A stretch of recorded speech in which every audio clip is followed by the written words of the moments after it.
If South Africans really wanted the land, we would stop treating the slow pace of land reform as a broken system and realize that these long timelines are built into it on purpose. The state and property developers count on people losing energy over the 8 to 15 years a real claim usually takes. They use this time to wait you out, hoping that your committee falls apart or that you take a small cash payout instead of the physical asset. Look at the land occupations happening right now in Cape Town, where families are building informal structures on vacant public land because urban housing waiting lists are stalled. The city response is a slow game of legal notices and eviction delays that stretch over years, aiming to exhaust the residents. But the groups that actually win their spaces are the ones that use these long delays to their advantage. They spend those years mapping out their own informal plots, setting up neighborhood committees,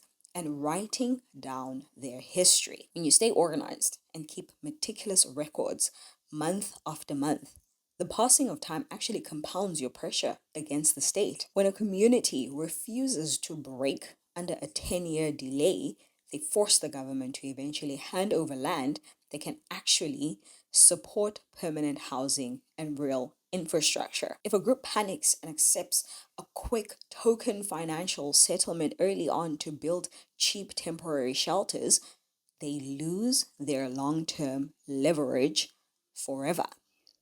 People are realizing that a rushed land handover without planned water lines, electricity grids, or proper title deeds just leaves you with a crowded, unserviceable settlement. Private banks and state developers only fund housing projects where the land committee shows that it can run stable, long-term meetings and handle disputes without collapsing. When you outlast the bureaucratic delays, you prove your local governance is strong enough to manage real property assets.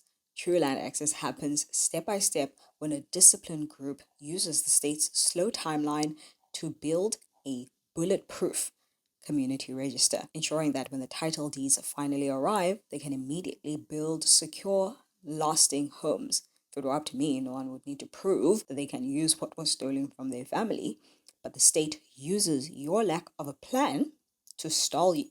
So building tight governance is how you take that weapon away.